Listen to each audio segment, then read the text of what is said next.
I'm going to talk to you today about social media and its impact on domestic unity in the United States. If you think back to the 60s, the 70s, the 80s, when my parents grew up, they'd go to school, they'd come home, they'd go to soccer practice, and then they'd race around the neighborhood on their bikes with their friends. They'd spend the evening talking and laughing, and then when the streetlights came on, they'd go back home, they'd eat dinner with their family, and they'd talk about their day. They'd talk about the good things that happened that day. They'd talk about the things they were excited for later that week. Parents were truly invested in their children and creating connections with them. They didn't scroll through Instagram or Twitter for 3 hours before they fell asleep. They went to bed and woke up rested.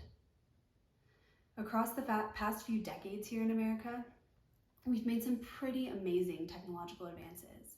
Not only can we communicate with each other at the drop of a hat, we can communicate with someone across the world so easily. It's wonderful for individual citizens who have families that live in other countries, but it's also wonderful for us as a nation to be able to communicate so easily with other nations. But with great advances comes great responsibility, and there are some drawbacks to the social media that we have today. So I'm going to talk to you about a couple of things: comparison, compassion, and context. I know I scroll through Instagram and I find myself thinking, wow, she is so beautiful. Or wow, he's my age and he bought a house. It's so easy to want what other people have and to lust after the things that we don't have. Teddy Roosevelt said that comparison is the thief of happiness. And when we sit there scrolling through social media, we're depriving ourselves of happiness. And not only that, we're creating jealousy and bitterness in our own hearts towards other human beings. Instead of thinking, wow, he got a new car, I'm so happy for him, we think, wow, I wish I could have that car. And we get down on ourselves about it. We may even resent that person who does have a new car a little bit. We're comparing our own realities to everybody else's highlight reels. And it does take away our own happiness. And it creates bitterness towards other human beings. This takes away our compassion for others. Something that we oftentimes forget is that each and every one of us was created uniquely. We're all human beings. We all have value and worth. We all have jobs and families and friends and communities. Everybody is such a special person. But oftentimes with social media, that's taken away. Sure, sometimes it's because we're comparing ourselves to one another. But a lot of times it's because we simply don't want to create connections with people we disagree with. I can't tell you the number of times I've heard people say, oh, I don't want to be friends with her because she's pro-life, or I don't want to be friends with him because he's a Democrat.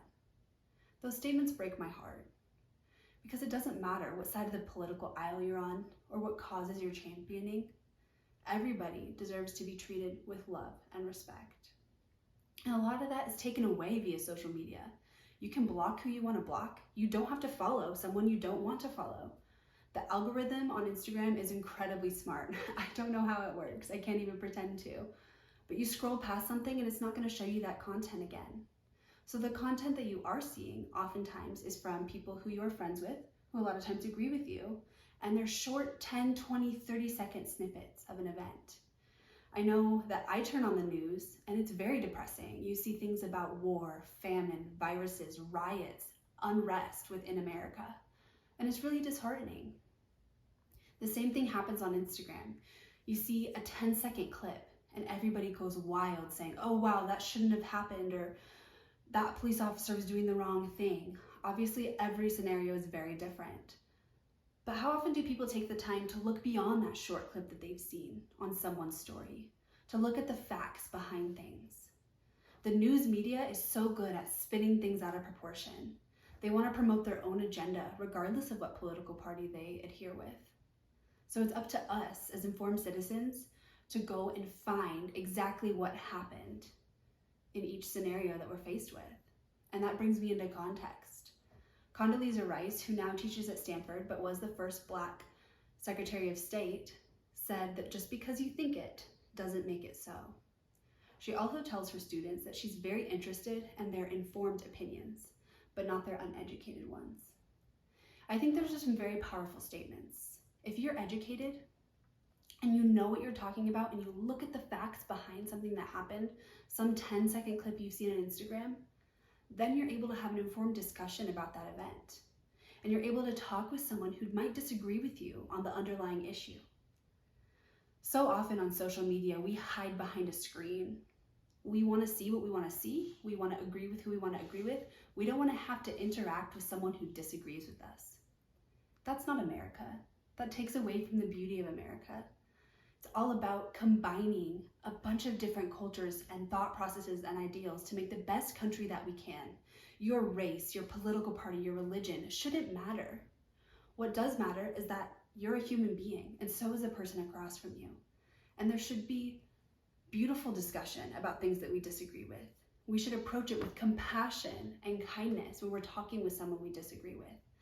Oftentimes emotions get so high and people are not able to back up why they think what they think. And that's where we run into a lot of problems. So instead of the narrative being, oh, I don't want to be friends with her because she's a Republican, or I don't want to be friends with him because he's a Democrat, why don't we flip that? Why don't we seek out people who we might disagree with to sit down and have coffee with them and learn more about something that we ourselves might not know much about? And I promise you, within that, you will build interpersonal relationships. Some of my best friends do not share the same political ideologies that I do.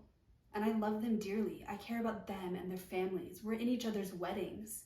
We watch each other's kids. We pet sit for each other. They're beautiful relationships. Our political differences don't matter. And if we are curious about what they might think on a certain issue, we sit down and we talk about it. And we hug it out at the end. And there's no hard feelings, no harsh words exchanged. We talk person to person about different ideas that can make our country better.